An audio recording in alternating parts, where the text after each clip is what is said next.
always be up to date. GB News Day and GB News Live from 12 p.m. Only on GB News. The People's Channel, Britain's news channel.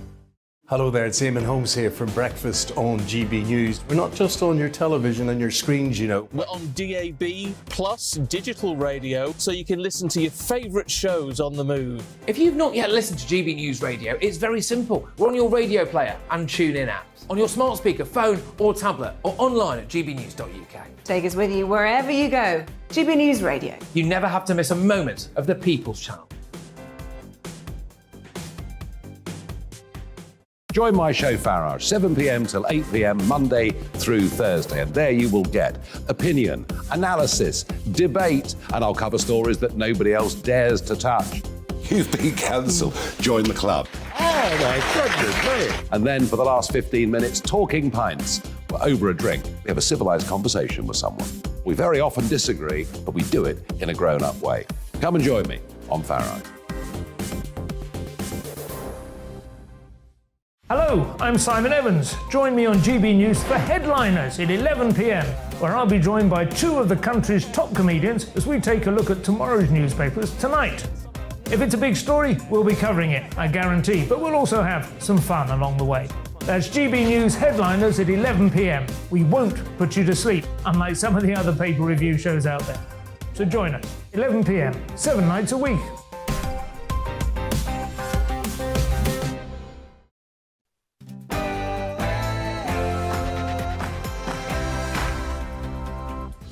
Good morning, this is To The Point on GB News with me, Mercy Moroki, and Inaya Falarin Iman on your TV, radio and online. We're with you until midday with another show to kickstart your day. We'll be talking the Rwanda plan, Royal Welsh strikes, pensions and much more. Yes, and make sure you get in touch with your views on our usual email, gbviews@gbnews.uk, and we'd especially like to hear about your views on Royal Mail because postal workers are going on strike. So tell us whether you support this strike on our email, gbviews@gbnews.uk. But first, here's your latest headline.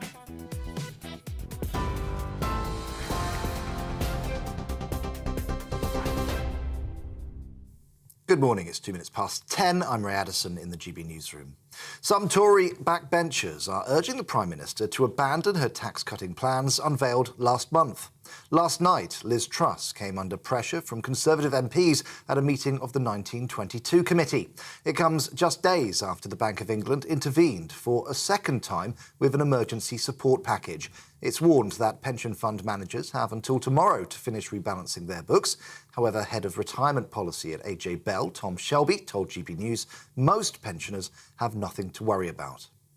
And one of the key messages that I've been trying to get across over the past kind of 48 hours is reassuring people that what is happening at the moment with the Bank of England and the gilt market will have almost no impact on the vast majority of people's pensions. So I've been speaking to people who are concerned about the state pension, they're concerned about their investments, they're concerned that they're not going to get any pension at all. Actually, what the Bank of England is trying to do here is stabilise bond prices.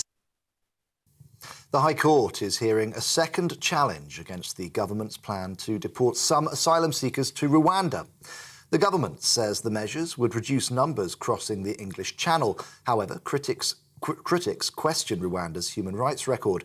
The newest challenge brought by Asylum Aid will argue against the speed of the removal process and the lack of information given to those affected. The number of people in England waiting to start routine hospital treatment has risen to a new record high. Figures released by NHS England show 7 million people were waiting to start treatment at the end of August. That's up from 6.8 million in July and is the highest number since records began in 2007. The number of people waiting more than a year for treatment also rose by 10,000, hitting a total of more than 387,000 people. The UK is sending anti-aircraft missiles to Ukraine to help defend the country's skies after Moscow increased its offensive. Since a bridge linking annexed Crimea with Russia was blown up, the Kremlin has shifted its strategy to attack civilian areas and infrastructure. The AMRAAM rockets are capable of shooting down cruise missiles. According to the Ministry of Defence, they'll be delivered in the coming weeks.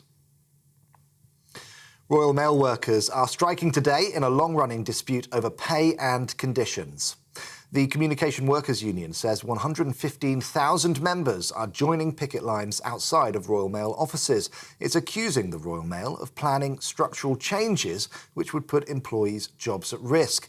It's the first of 19 walkouts planned for the coming months. A Royal Mail spokesperson claims the union's actions are weakening the financial position of the company. American presenter Alex Jones has been ordered to pay £870 million in defamation damages to the families of the victims of the Sandy Hook massacre. That's after accusing them of being actors. The conspiracy theorist claimed that the mass shooting in 2012, where a gunman killed 20 children and 6 staff members, was staged as part of a government plot to take away Americans' guns. Mr. Jones has vowed to appeal that ruling. Detectives looking for a woman missing for 3 years have launched a murder inquiry after finding human remains. 19-year-old Leah Croucher was last seen on CCTV as she walked to work in Milton Keynes in February 2019. Thames Valley Police are searching a property where items belonging to her, including a rucksack, have been found following a tip-off from a member of the public. It says specialist teams will remain there for a significant period of time.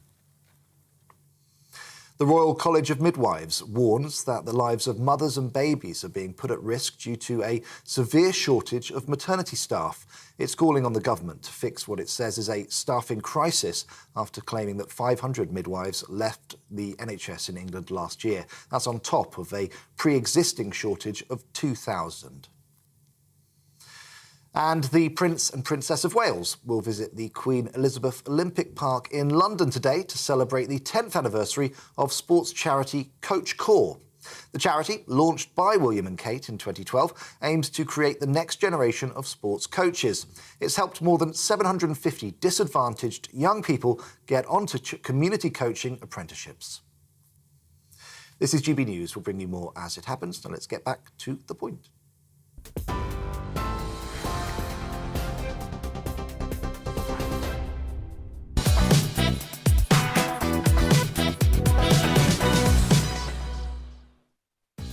A very good morning to you. This is To The Point on GB News with me, Mercy Moroki, and Inaya Falarin Iman on your TV, radio and online. We're here with you until midday again, so here's what's coming up. Well, the government's Rwanda migrant plan is being challenged in the courts today. But amid rumours of a rift between the Prime Minister and the Home Secretary, Suella Braverman, who has committed the government to tackling illegal immigration, well, we'll bring you an update on that soon. Yes, and Royal Mail workers are on a strike and the industrial action could cause disruption in the build-up to Christmas. So, are the demands of the posties reasonable or is the disruption unacceptable? That's what we're asking you this morning. So please let us know what you think. We'll be putting your views to the head of the union behind the strikes very shortly. And why are police in central London raiding American candy and souvenir shops as police in Oxford Street seize around £250,000 worth of counterfeit goods? We'll be finding out what is going on and how big a problem this is in towns and centres across the country. That's all coming up and much more across the programme. And you can get in touch with us. GBViews at gbnews.uk is where to send in your views. And remember, in particular, we are asking whether you support those rail strikes, those posties going on strike from today, or you think actually it's unnecessary disruption. So we'll be reading out your views on that throughout the programme.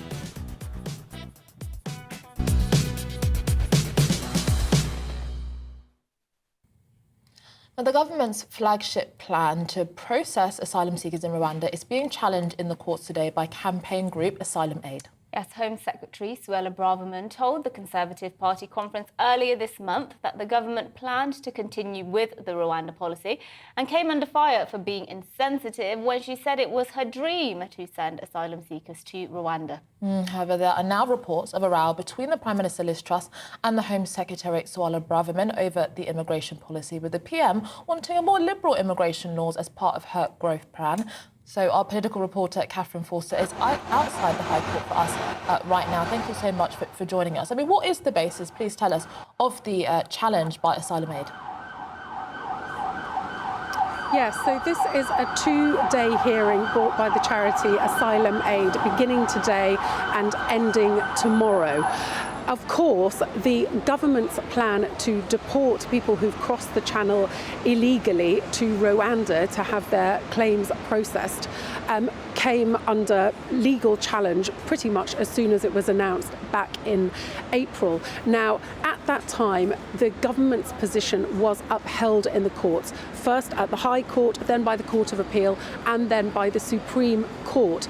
But it was ultimately blocked by the European Court of Human Rights. And so the flight, which was originally due to take off on June the 14th, ended up not leaving. They didn't have a single person. Legal challenges blocked the deportation of everyone. So the government are now in a position of having spent many millions of pounds on this deal and so far have not been able to implement it. Of course, the numbers crossing the channel are only growing. At the moment, 35,607 people have crossed on small boats this year. That's already more than the 28,500 that came last year, and those numbers have gone up dramatically. The government only started keeping records in 2018, where there were only 299. So it is a massive problem, and despite the change of Home Secretary, Priti Patel, the former Home Secretary, was at a fringe event at Conservative conference last week, still sticking to this plan, and so is Suella Braverman. She is also saying that she wants to make it automatically that if you cross the channel on small boats illegally, your claim will automatically be rejected, because of course at the moment there are 118,000 cases in the UK awaiting processing. This is costing the government, the taxpayer ultimately, huge amounts of money to accommodate, to feed, to deal with all these people. The government is desperate to get these numbers down. More talk of cooperation with the French. Of course, tens of millions of pounds have been spent already trying to stop the boats from leaving, working with the French. Now, the French say they do stop many, many crossings, but still the numbers continue to rise. And just to give you a bit of a breakdown in terms of who is coming, last year 75% of people making those crossings were men between the ages of 18 and 39. Only 7% women, only 12% were under the age of 18. And as of this year, the demographics are changing slightly in terms of who is coming. But as of the first half of this year, over half of them were coming from 3 countries. That's Albania, Afghanistan, and Iran. So the government is still desperately trying to get these numbers down, but at the moment they are just going on a one-way direction, which is up, and the court challenges, of course, will continue. So it does not look like anybody will go to Rwanda anytime soon. Well, thank you so much, Catherine Forster, our political reporter, for bringing us that update. And I mean, it is very, very fascinating. I mean, 2019 was very much about Brexit, as we know, and immigration was part of that. And that has been a fundamental pillar, I think, that defined the 80-seat majority. So if Liz Truss significantly veers away from that, and I think that would only bring more challenges for her in terms of actually gaining support for the next general election. Yeah, I think what it looks like, we seem to have caught a bug or something this morning. I think what it looks like is basically there are odds, aren't they, or from what is being reported by sources close to them. Liz Truss and Suella Braverman, her Home Secretary, are at odds because Liz Truss has said that she wants to increase migration because, of course, she has this plan for growth, and increasing migration, she has said, will be a key part of that. But we know Suella Braverman, as Attorney General and now as Home Secretary, she has been very pro cutting down immigration to the tens of thousands. She said that.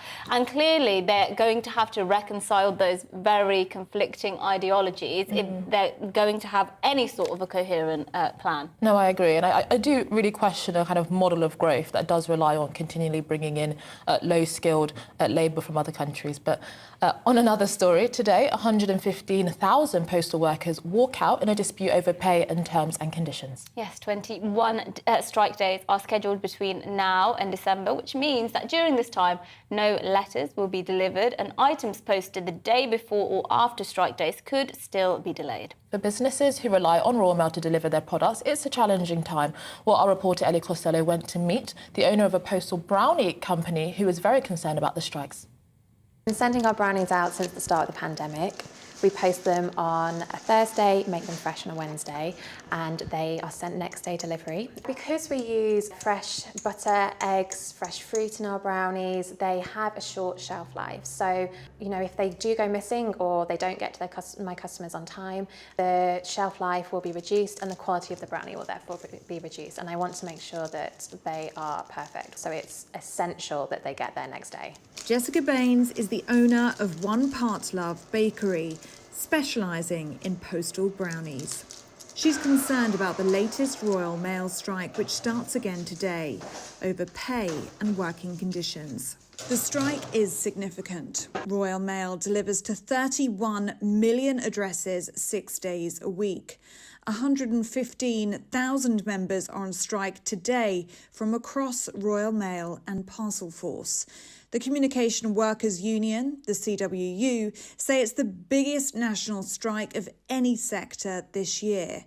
21 days will be affected by the strikes, which the union says will have a dramatic impact on peak periods such as Black Friday, Cyber Monday and the run-up to Christmas. I thoroughly support my postie and I thoroughly support the strikes, but the impact that it will have on my business is quite substantial. For me, not knowing when the product will get there is a huge thing for me to have to consider.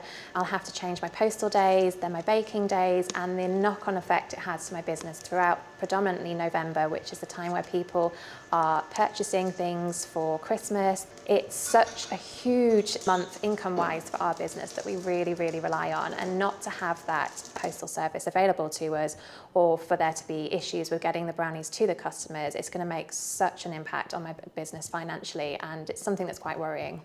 I came to the CWU headquarters to find out their reaction to the struggles of small businesses. Firstly, we thank Jess for her support and her solidarity. Clearly, we don't want businesses to suffer. It's not greedy postal workers here. They've had a 2% pay rise imposed upon them. This is about postal workers cherishing the service and wanting to protect it and safeguard it for society and communities at large. Our members deserve to be respected. They delivered throughout the pandemic. They kept society connected, and they deserve better, quite frankly. There is a possibility that further action will be taken in December. We were considering that. Our objective is to reach an agreement. We don't want to take strike action, but we've been pushed into this position by the dogmatic and intransigent attitude of Simon Thompson, who's the CEO. Well, Royal Mail gave us this statement. Royal Mail is losing £1 million a day and must change faster in response to changing customer demands. The CWU leadership's choice of damaging strike action over resolution is weakening the financial position of the company and threatening the job security of our postmen and women. We call on the CWU leaders to cancel their planned strike action and accept our invitation to enter talks without further delay. We apologise to our customers for the inconvenience the continued strike action will cause, and we are doing all we can to minimise any delays and keep people, businesses and the country connected. So how are small businesses feeling in the run-up to Christmas? Hopefully everything is resolved in time. Lots of other small businesses like myself are relying on this as well, that the strikes don't go ahead, everything's sorted out so that we can carry on business as usual and send our products around the UK. Ellie Costello, GB News. That's really interesting, and we're going to be speaking to one of the union heads, or the union head in this particular case, after the break, the General Secretary of the Communications Workers Union. So what we'd like you to do is tell us basically what you feel about this. Do you support the strikes, or actually is it too much interference at this point? And what would you ask Dave Ward, the General Secretary? Let us know, gbviews@gbnews.uk. After the break, we're going to be discussing much more, but here's your weather. I'm Alex Deakin with your latest weather update from the Met Office. Most of us having a fine October day today, but there are one or two exceptions. Across the far south, a lot of cloud and some outbreaks of rain, and turning wet and windy in the northwest too. That is because of this weather system, and it's in the south because of this weather system that we're keeping a lot of cloud and mist and murk. But most of the country between those two weather systems, dry and fine. Plenty of sunshine across southern and eastern Scotland, the eastern side of Northern Ireland, northern England, much of Wales and the Midlands, and even in the south, actually turning a bit drier across the southwest, and the rain and drizzle easing across the south coast too. But staying fairly cloudy in the southeast, some rain coming into western Scotland and Northern Ireland, and the breeze picking up in the northwest too. Temperatures generally in the mid-teens, feeling pretty pleasant in that October sunshine if you've got it. Now, we will see a bit more of that rain spreading through the central belt during this evening and then down into southern Scotland. Another band of rain then follows on behind across northern Scotland and Northern Ireland, again staying fairly blustery. Further south, most of the night dry, but notice cloud and rain thickening up once more in the southwest. Quite mild here, but elsewhere again a bit of a chilly one where skies do stay clear. We'll be down into single figures. Misty, murky then for some in the morning with some fog around, and the rain and drizzle will become more extensive across the south through the day. At the same time, rain is edging in from the north, so a bit of a mishmash tomorrow. Some slices of northern England, North Wales may stay dry and bright through the day, but elsewhere expect some cloud and rain, and temperatures a little bit lower, particularly across northern areas, particularly for Scotland, with the very frequent showers coming in here and fairly blustery conditions too. A band of wet weather will continue to sink southwards. The rain should ebb away on Friday evening across the Midlands and East Anglia too, leading to many places having a bright start to the weekend. There will be sunny spells on both Saturday and Sunday, but expect showers and a fairly brisk breeze as well. Bye for now.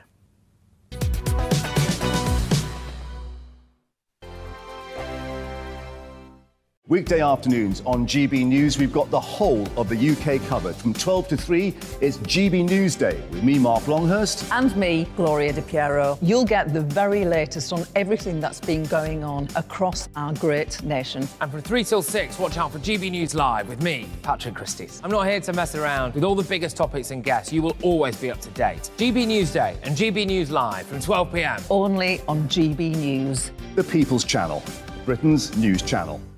Hello there, it's Eamon Holmes here from Breakfast on GB News. We're not just on your television and your screens, you know. We're on DAB plus digital radio, so you can listen to your favourite shows on the move. If you've not yet listened to GB News Radio, it's very simple. We're on your radio player and TuneIn apps, on your smart speaker, phone or tablet, or online at gbnews.uk. Take us with you wherever you go. GB News Radio. You never have to miss a moment of the People's Channel.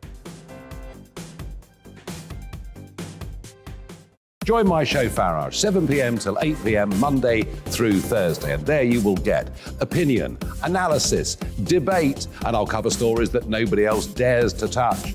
You've been cancelled. Join the club. Oh my goodness me. And then for the last 15 minutes, talking pints. We're over a drink. We have a civilised conversation with someone. We very often disagree, but we do it in a grown-up way. Come and join me on Farage. Hello, I'm Simon Evans. Join me on GB News for Headliners at 11 p.m, where I'll be joined by two of the country's top comedians as we take a look at tomorrow's newspapers tonight. If it's a big story, we'll be covering it, I guarantee, but we'll also have some fun along the way. That's GB News Headliners at 11 p.m. We won't put you to sleep, unlike some of the other paper review shows out there. So join us, 11 p.m, 7 nights a week.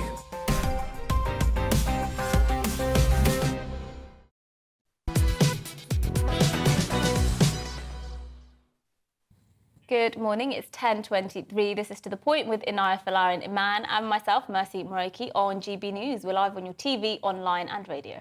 Well, before the break, we talked about the postal strike and the impact that it's having today. Thank you so much for all of those who have been getting in touch, keeping your views coming in. Well, we are delighted to be joined by Dave Ward, General Secretary of the Communication Workers Union this morning. Thank you so much. We really appreciate you taking time to come on the programme. The first question is, you know the disruption these strikes will cause in the run-up to Christmas. Why have your members voted for industrial action? Well, they voted for strike action because they're facing the biggest assault on their paid jobs, terms and conditions in the history of Royal Mail. the company imposed a 2% increase when they made record profits of 758 million last year. And what the company now want to do is manage out the existing employees out of the business as cheaply as they can. And they want to replace them with new workers based on a 20% less pay and a 3-hour increase in the working week.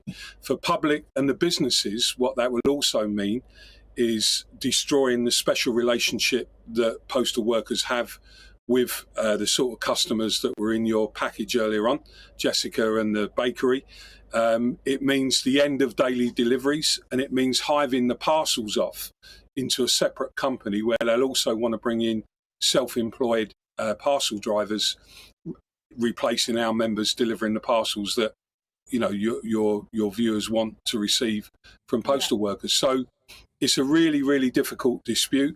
It's not about modernisation. In fact, it's insulting the intelligence of all postal workers, and I think the public and businesses, to suggest it's anything other than an asset stripping business plan and a levelling down agenda. And frankly, I do want to put the other side to you. Of course, we don't have Royal Mail here to put that side, but they say they're losing £1 million a day. Mr. Thompson, who's the chief executive, has said, "I'm ready to talk about pay and change at any time, but it has to be both." He says we have to talk about reforms as well. So what will it take for you to call off the strikes and to come to an agreement? Because he's saying that you won't accept change.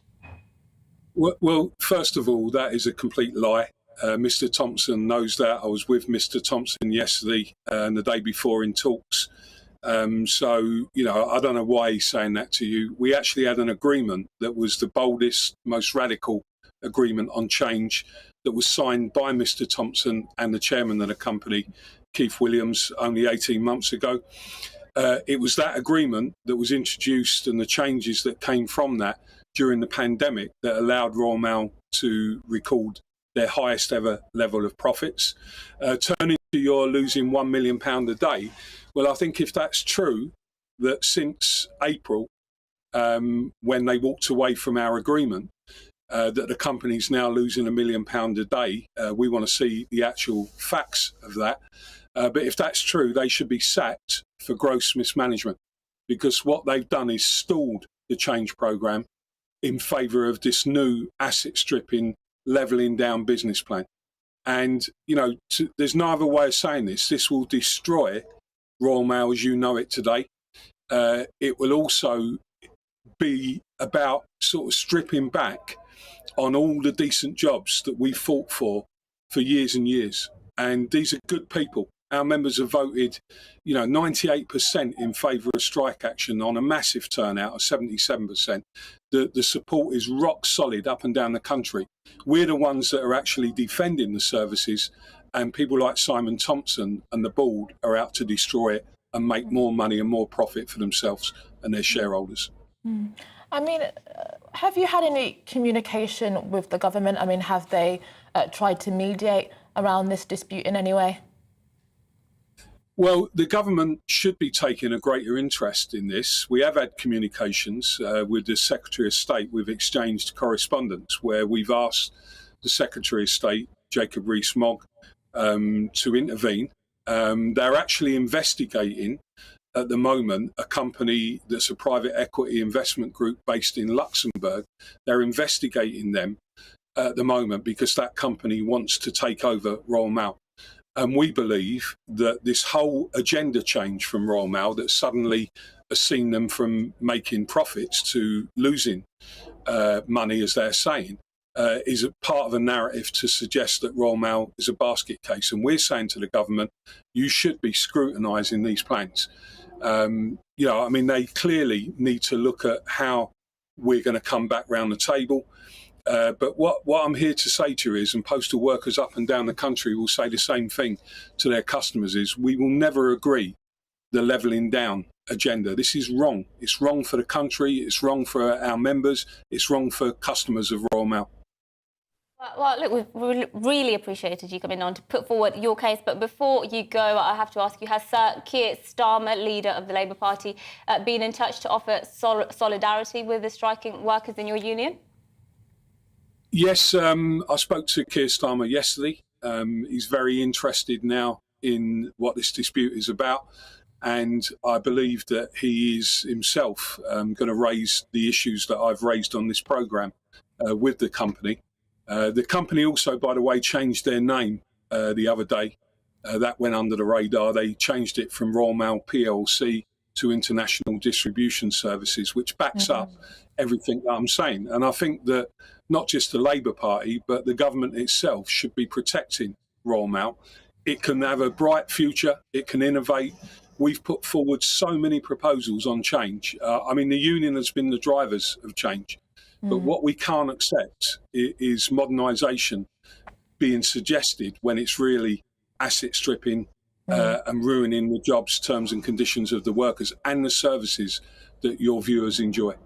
Well, thank you so much. We really appreciate you coming on the programme. Dave Ward, General Secretary of the Communication Workers Union. Thank you so much. We're now going to go to some of your views, and many people have been sending them in. I mean, interestingly, Barry says that the postal workers going on strike is also something that is going to bring challenges because there are numerous companies out there gagging to take their parcel trade. So this strike could be the final nail in Royal Mail's coffin. I think that that is a fair point, that, you know, if it's going to be 21 days, well, there are so many competitors out there now, and if they're going to replace the service Royal Mail are providing, then will they get That's the danger, isn't it? Because there's the different parcel companies out there now. There's quite a lot of innovation. You know, you can send stuff to lockers, for example, and, you know, lots of, and track them. You can track them on your phone and things in real time. So they're obviously working in a competitive market. Dave says, I've been in business for 30 years plus and use Royal Mail and Parcel Force. I back the strikers,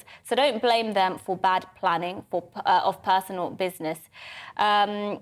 So he says customers should plan around the dates because they have been made public, the dates that post won't be delivered. And just on Dave's point there, he didn't quite agree with this idea that they are losing £1 million a day. But what Royal Mail has said is that it is reported between April and June, so the first financial quarter of the year, £92 million operating loss. So that is their line, that they're losing £1 million a day. That's what their chairman has said. So yeah, I mean, it is interesting. I remember when Royal Mail was sold, you know, it was privatised, and this was meant to be something that was going to bring immense profits and good for the country. Several years later, you know, we are now having an industrial dispute. So it does raise questions about the way that key institutions of the UK are sold. And what the consequences are. And it gives ammunition to the Labour Party, Indeed. Of course. It's Exactly. very much a fertile ground for them. But thank you for your views so far. Keep them coming in, GBviews at GB News. But after the break, we're getting stuck into criminal candy. Police in central London are seizing nearly a quarter of £1 million of goods from American candy and souvenir stores. I completely ignore these stores when I walk past them. But why are police and trading standards taking such an interest in them? That's what we'll be discussing after this morning's news.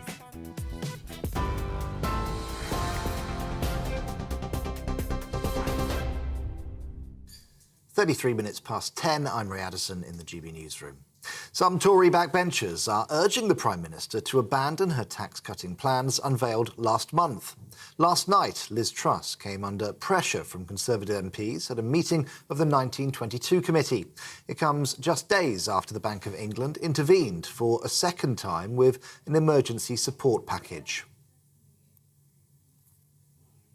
The High Court is hearing a second challenge against the government's plan to deport some asylum seekers to Rwanda. The government says the measures would reduce numbers crossing the English Channel, but critics question Rwanda's human rights record. The newest challenge brought by Asylum Aid will argue against the speed of the removal process and the lack of information given to those affected. The UK is sending anti-aircraft missiles to Ukraine to help defend the country's skies after Moscow increased its offensive there. Since a bridge linking annexed Crimea with Russia was blown up, the Kremlin has shifted its strategy to attack civilian areas and infrastructure. The Ministry of Defence says the AMRAAM rockets are capable of shooting down cruise missiles and will be delivered in the coming weeks. And as we were hearing, Royal Mail workers are striking today in a long-running dispute over pay and conditions. The Communication Workers Union says 115,000 members are joining picket lines outside of Royal Mail offices. It's the first of 19 walkouts planned for the coming months. A Royal Mail spokesperson claims the union's actions are weakening the financial position of the company. On TV, online and on DAB+ radio, this is GB News.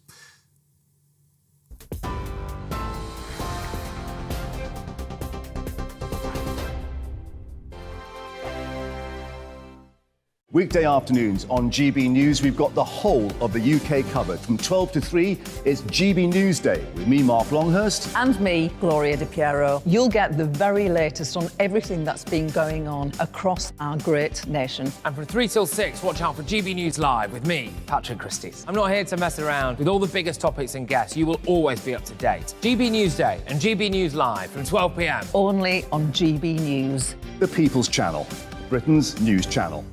Hello there, it's Eamon Holmes here from Breakfast on GB News. We're not just on your television and your screens, you know. We're on DAB plus digital radio, so you can listen to your favourite shows on the move. If you've not yet listened to GB News Radio, it's very simple. We're on your radio player and tune-in apps, on your smart speaker, phone or tablet, or online at gbnews.uk. Take us with you wherever you go. GB News Radio. You never have to miss a moment of the People's Channel. Join my show Farage, 7 p.m. till 8 p.m. Monday through Thursday. And there you will get opinion, analysis, debate, and I'll cover stories that nobody else dares to touch. You've been cancelled. Join the club. Oh my goodness me. And then for the last 15 minutes, talking pints. We're over a drink. We have a civilised conversation with someone. We very often disagree, but we do it in a grown-up way. Come and join me on Farage. Hello, I'm Simon Evans. Join me on GB News for Headliners at 11 p.m, where I'll be joined by two of the country's top comedians as we take a look at tomorrow's newspapers tonight. If it's a big story, we'll be covering it, I guarantee, but we'll also have some fun along the way. That's GB News Headliners at 11 p.m. We won't put you to sleep, unlike some of the other paper review shows out there. So join us, 11 p.m, 7 nights a week.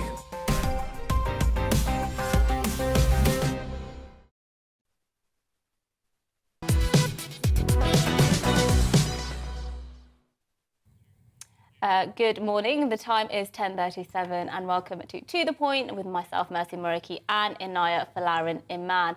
Now to the story about the NHS. The number of people in England waiting on an NHS waiting list to start routine appointments has risen to a new record high. And we can go to our reporter, Alice Porter, who is outside Amersham Hospital in Buckinghamshire. She's going to give us more on these stats. So good morning, Alice. Just give us, we kind of knew this was the case, didn't we, already? But just to give us some stats about how bad it actually is.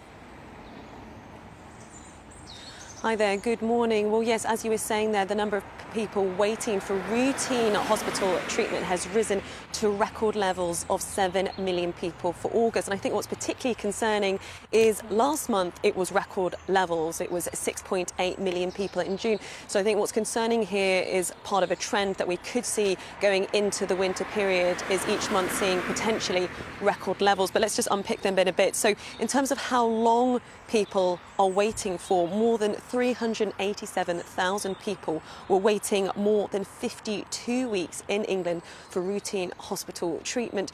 But I think what's even more concerning is there are more than 2,500 people who have been waiting more than 2 years for routine hospital treatment. Now, the good news is that is down slightly from what it has been previously, but the government and NHS England had very much set out targets to reduce people and try and commit against people waiting waiting more than 2 years for routine hospital treatment. But there's also many other alarming statistics that have come out today. We've also got statistics on the number of people who've been waiting in A&E before they're actually admitted, and there's record numbers again in this regard. There's been 32,000 people and 776 who waited more than 12 hours before they were finally admitted into A&E. And we're seeing similar concerns about also ambulance waiting times as well, with some people, for example, who've suffered something as serious as a stroke, potentially waiting up to 48 minutes. And that would be the average waiting time that we've seen of people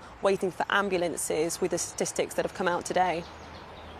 Also, Alice, so on the question of blood, there's been a surge in the number of people trying to donate blood after the NHS declared an amber alert for the first time as blood supplies dropped to dramatically low levels. Is it busy where you are? Well, it's quite quiet at the moment. So it's just, this is very much a local hospital, but I think behind the scenes we're going to be seeing some quite alarming concerns, I suppose, as we get into the winter period, particularly, as you say, that in regards to blood shortages, because we've got this amber alert that the NHS for the first time declared yesterday because blood supplies had become so low. And we know that there's a possibility that routine hospital appointments that are not urgent, where blood transfusions might be necessary, could be cancelled. Now, the worry is the impact that could have on these hospital waiting times as we go into the winter period. Now, the government have said that they're doing all they can to reduce long hospital waits. They've said it could be until spring 2024 before these long waiting lists are brought under control. And as we're saying this, we're in October. It's quite mild at the moment. I think the worry is that things could get even worse as we get into the colder months.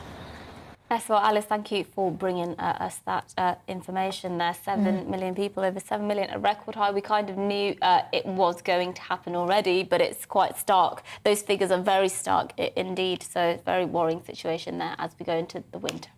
Now, if you've walked down Oxford Street or another high street in a major city, you may have spotted American candy stores.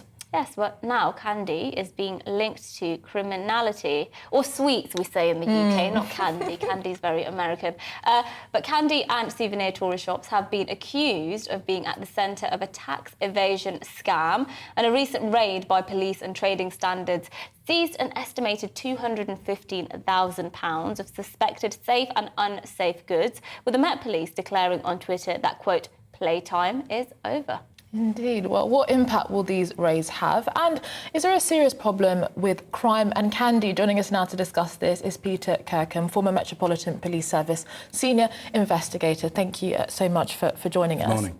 So what is going on here? I mean, the police have seized so much of this contraband, and it seems that these stores that people thought were for candy may be actually for something else. Yeah, the candy is a front. It's what they're there selling. You might ask yourself, the number of them, why this sudden popularity of American candy, particularly in the likes of Oxford Street and other tourist hotspots around London. It's the latest in a long-running saga, really. Previously, they were the souvenir shops, selling Union Jack mugs and all the rest of it. They are suspected, some of them, are suspected of being linked to dodgy business practice for a start, but also laundering criminal proceeds from other types of crime. They've been under a bit of pressure for some time, but the difficulty is, as with many things around this sort of area of crime, it's not the police to police it. It's other agencies such as Trading Standards and Companies House and the Department of Business and such like. And it really does affect everybody, because they have been accused of evading £8 million in business rates, for example. And of course, we know business rates go to the council, and you know we rely on our local councils for our crucial services. So how are we going to stop this? Because if the police, it does seem like they are doing something, but clearly these people are evading the police and they're clearly evading councils as well. So who's going to step in to put a stop to it? Well, the difficulty is the police service hasn't got enough officers to do what it should be doing anyway, so the things that are their day job, if you like. So they have no spare capacity to take on something like this. And the trading standards departments, Companies House, enforcement departments, they're not funded properly either. And if you don't fund enforcement bodies properly, then, while the cat's away, the mice will play. And they do. What they do with the rates thing is that they'll form a company that'll be in the name of one particular company, and then they'll liquidate that company and take it on in a different company name. And so it just rolls on every year or so. And that's really difficult to catch up with. It needs changes to company law, and it needs changes around the registration of directors and such like. I mean, it must be pretty lucrative for these individuals, because Oxford Street is not exactly a cheap place for you to put up a shop. Well, it is if you're not paying. Well, exactly, and therefore, I mean, do we need tougher sanctions for these people? Because presumably, if the enforcement agencies, as you mentioned, are underfunded, and we don't have the resources, they'll effectively just get a slap on the wrist and restart again. Indeed, and in most cases, they are dealt with outside the criminal justice system, so there are no significant sanctions being applied at the moment. There are potentially more serious sanctions that could be applied, but with fewer officers within trading standards or Companies House or whatever, they tend to take the easy option and move on fairly swiftly. Take the easy option. Are a lot of these people UK-based criminals, or would you say they may be linked to other international criminal networks? They're UK-based, but there's a very strong suspicion that a range of nationalities, but from the South Asian sort of area, I believe Afghanis are involved in some. It seems to have become something that people originated from there have taken on as their own. And it's not unusual, actually, for a particular ethnicity or a particular diaspora community to take on a particular crime because they understand it, and then they pass it on to their colleagues who come after them. So give us some advice. So if people watching or listening happen to walk past these or even go in one of these stores and it just doesn't seem right, or the goods are perhaps not to the standard they'd expect and they suspect they are counterfeit goods, who do they go to? Because it's clearly not an emergency matter for the police, is it? So where do they go? No, it's not. They can report it to their trading standards, the local council trading standards department. They've all got different contact details. They're on the council websites, and they'll stick it on the list of things to do. But what it's useful for is there might not be any immediate action in relation to that one report, but a picture will develop if lots of people start reporting it. And then they'll go and have a look, see for themselves if and when they get a chance. I mean, is it a surprise that this has kind of come out? Because, I mean, this investigation seemingly would have been taken a very long time. So what would have really sparked this action? I've no idea what particularly sparked this particular case. I suspect it might be that trading standards were just getting a little bit tired of not getting anywhere with it, and have spoken to the police and said, can we do a one-off big operation, get some news, get some headlines, because it's been covered in Private Eye for a long time. In the back of Private Eye, there's the company's sort of section, and they've been covering it for a long, long time, but it hasn't really hit the mainstream media beyond Private Eye. So, yeah, maybe getting some headlines is what they've decided to do. Well, Peter, thank you so much for speaking to us about that. Peter Kirkham there, former Metropolitan Police Service Senior Investigating Officer. Now, for a royal story, the Prince and Princess of Wales will visit the Copper Box Arena in the Queen Elizabeth Olympic Park in East London later today. Well, William and Kate are at an event to celebrate the 10th anniversary of Core Coach, a programme launched in 2012 in response to the London riots and to contribute to the legacy of the ideals of the 2012 London Olympics and Paralympic Games. Yes, well, our reporter Rosie Wright is in East London for us. Rosie, just tell us what we can expect from today and about this charity that they launched, Coach Core. Yeah, a very good morning to both of you. Now, you'll remember 10 years ago, the Copper Box Arena behind me was home to handball. We all got really into that, watching it.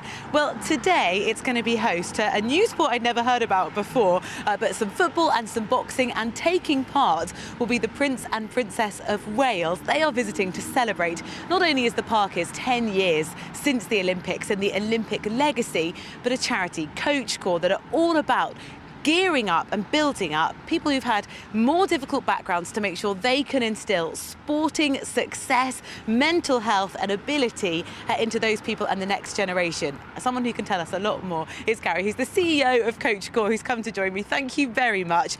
Real excitement today. Tell me what's going to be going on in the Copper Box. Yeah, very, very excited. We're 10 years old. We've basically got this event today to celebrate the achievements of our young people over the last, obviously, decade.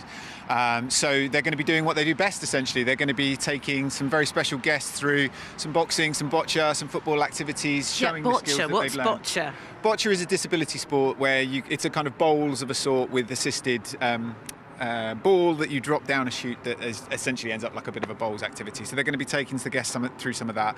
But the point being that these young people have obviously been on a journey where we've actually supported and developed them with real employment, real education for 12 to 18 months. But critically, they're all then influencing their own communities as well through the sport that they can bring. So yeah.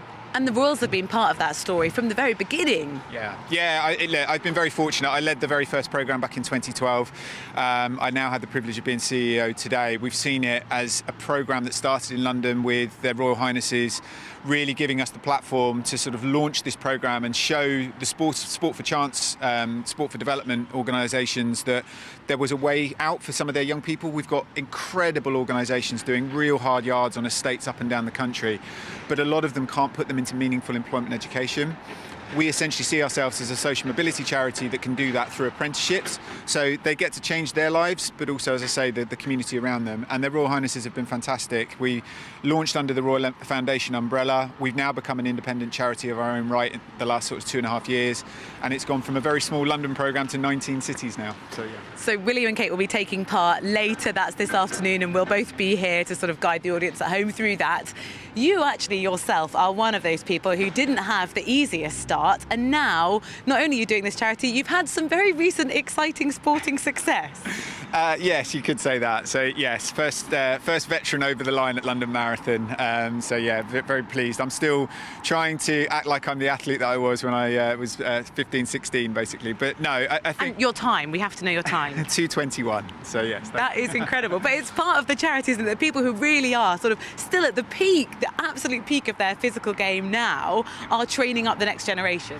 Yeah, and look, in all seriousness, I'd like to think that has certainly endeared us to a lot of the partners in the sector that we work in. I mean, we're a bunch of advocates. This has been grown from the ground up. We're people that have come from challenging backgrounds, and/or we're still coaching, we're still competing. So for the employers, the connected partners, the big industry governing bodies that we're working with now, they see a group of people that really want to affect change for the right reasons. And critically, the young people that we're working with, we don't know what it is to grow up in an estate in Manchester or London or Plymouth, but we know what it is when we grew up in estates and we had our own challenges to overcome in life, and we can feel like we can relate to them at least on some level. So it's really important for us actually that we really stick true to that ethos and values, and again, through the blessing of their Royal Highnesses, they've basically just given us the keys to just go and make the 2012 Legacy programme happen. Right, well, we'll see much more of that across the day. Gary, thank you very much. So the Prince and Princess of Wales will be here shortly this afternoon to try their hand at some sport, but also find out more about the brilliant work that Coach Corps have been doing. Well, thank you so much, Gary, and Rosa White for bringing us that fascinating report. Thank you.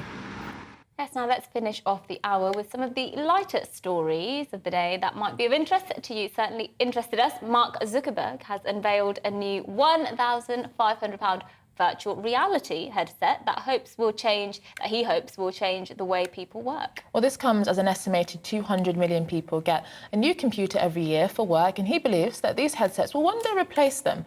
Well, Mark Zuckerberg has previously talked about having 7 screens in front of you at work in the multiverse, which seems crazy, but could this be the reality soon? I mean, virtual reality headsets have been around for... They have, but this is more. That was more so for gaming. This is sort of like for your work environment. You kind of put these headphones on. I remember Google Glass. That never took off. Do you remember? Yeah, It was like so cool. They did, but you know, they never took off. So I think a lot of people have these big tech ideas, but unless you can scale it in everyday life, like phones, for example. Yeah. And I don't really think people use it. Virtual reality, I can see it being used by perhaps some high-tech offices, you know, in Silicon Valley. But that's so niche. Yeah, exactly. Yeah. Not in everyday work, certainly not in blue-collar work. I don't think that would work very well. I don't think that'd be a health and safety hazard, maybe. Yeah, but just build a building in VR, bricklaying in VR, is not going to work, is it? But this next story is so heartwarming. Marmalade sales surged last month as the nation paid its respect to the late Queen by mourners leaving the breakfast item across memorial sites.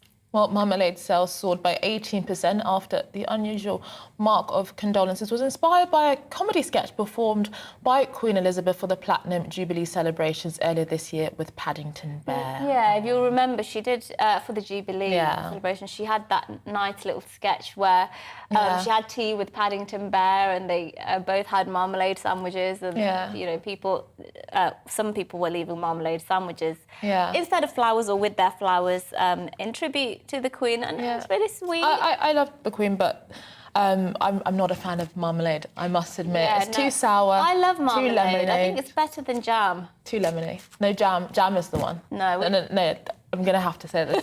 Jam is the one. Why can't you handle a bit of the spice in marmalade? What about Marmite?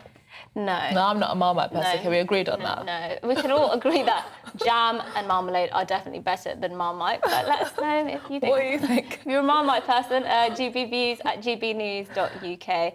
That's where you get all your thoughts on anything we're discussing today. We'll be back very shortly, but here's your weather first.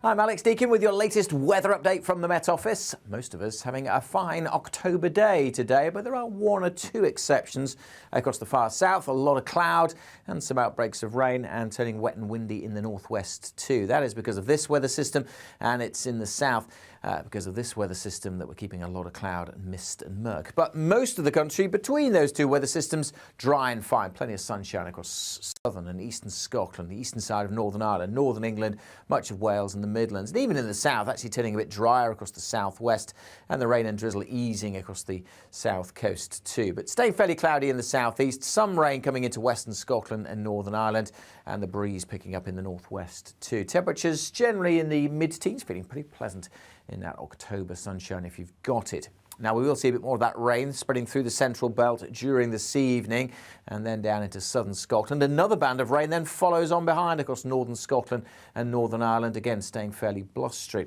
Further south, most of the night dry, but notice cloud and rain thickening up once more in the southwest. Quite mild here, but elsewhere, again, a bit of a chilly one where skies do stay clear.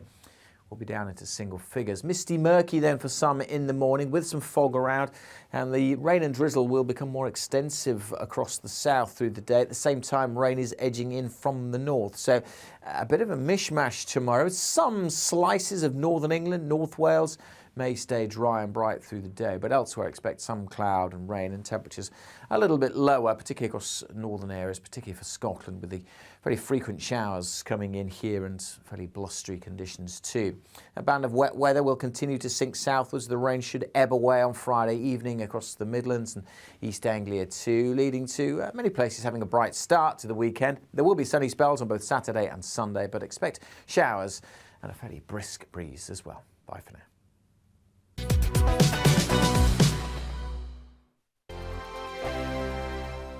Weekday afternoons on GB News, we've got the whole of the UK covered. From 12 to 3, it's GB News Day with me, Mark Longhurst. And me, Gloria Di Piero. You'll get the very latest on everything that's been going on across our great nation. And from 3 till 6, watch out for GB News Live with me, Patrick Christys. I'm not here to mess around with all the biggest topics and guests. You will always be up to date. GB News Day and GB News Live from 12 p.m. Only on GB News. The People's Channel, Britain's news channel.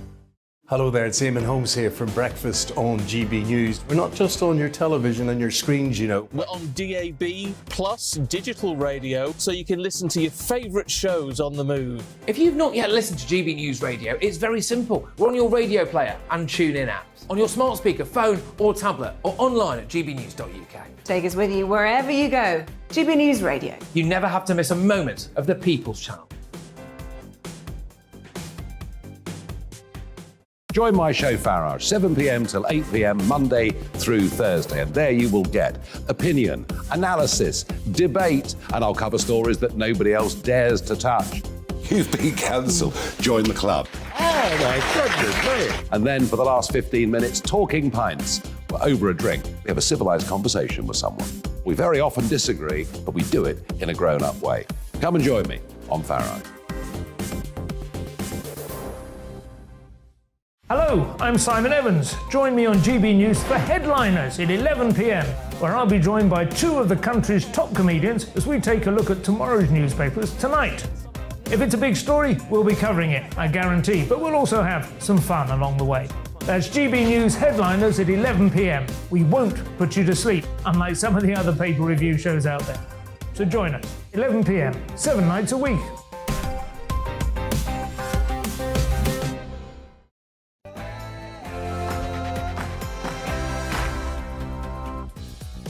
Good morning, this is To The Point on GB News with me, Anaya Filarin Iman and Mercy Miroki on your TV, radio and online. We're with you until midday with a show Chat and Pat with all of today's biggest stories, lots of discussion, expert guests and our opinions as well as yours. Yes, good morning, and make sure you get in touch with those views. If you want us to read them out, gbviews at gbnews.uk. We'll get to those throughout the programme, but first it's time for your latest headlines.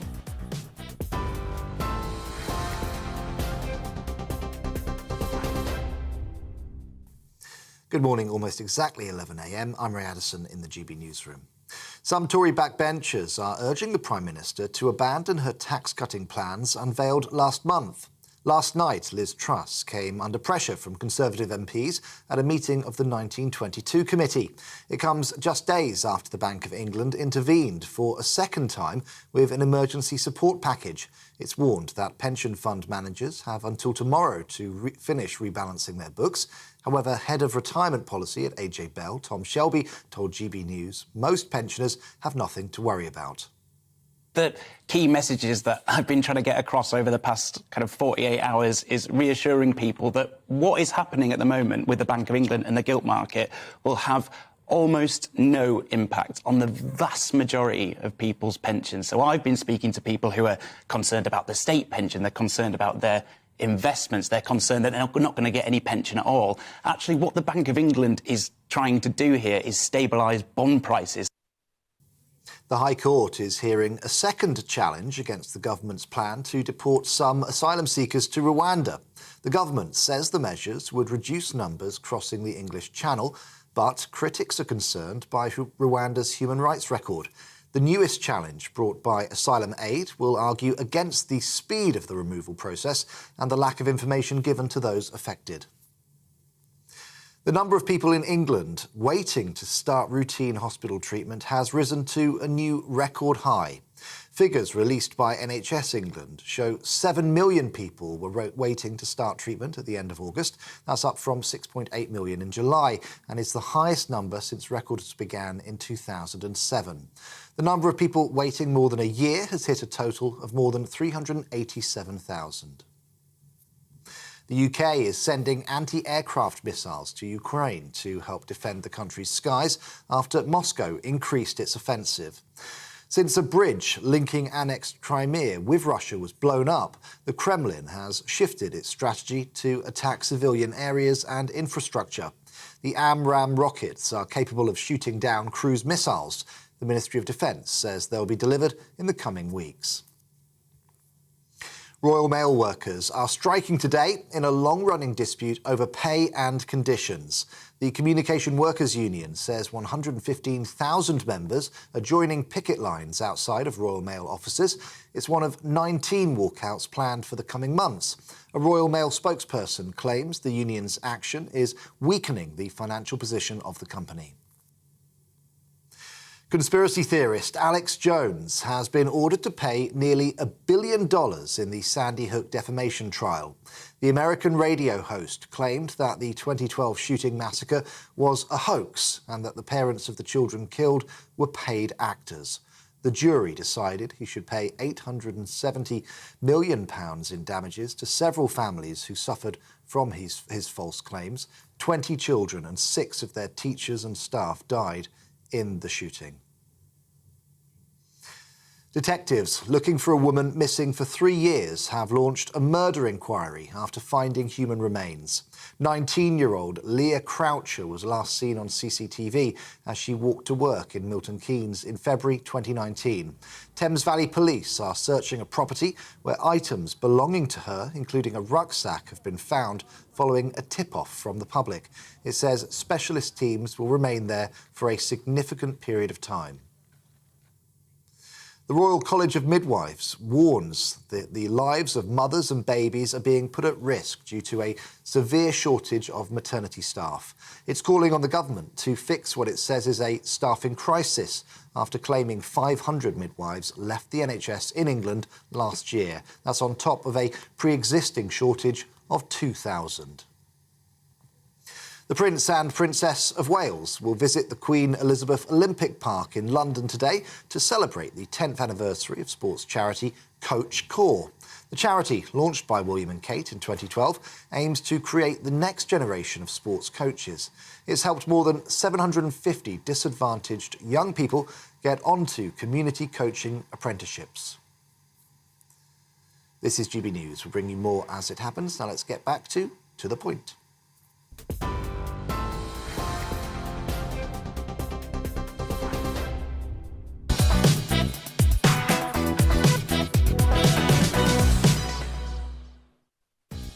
Good morning, it's just gone 11:05 and this is To The Point on GB News with me, Mercy Moroki, and Inayat Falaran Iman on your TV, radio and online. We're here for another hour, so here's what's coming up. Well, pension providers have reported a rush of people looking to cash in their pensions following the gilt chaos and cost of living crisis. It comes as the Bank of England has said its emergency bond buying scheme would end this week. We'll be looking at whether pensions really are at risk later on in the show. And the National Audit Office has warned that billions of pounds awarded as part of COVID-19 employment support schemes went to people who were not significantly impacted by the pandemic. This means that billions of pounds of taxpayer money may never be recovered. That's what we'll be discussing later on and seeing how, if at all, we can recoup this money. And we'll be joined by former JLS member JB Gill to talk about how he has gone from musician to working as a farmer. And believe it or not, how listening to music helps him calm down his livestock. Yes, interesting one of that. We have all of that coming up and more as well over the next hour. And remember, get in touch with your views, GBviews at gbnews.uk, because we'll be reading those out as well.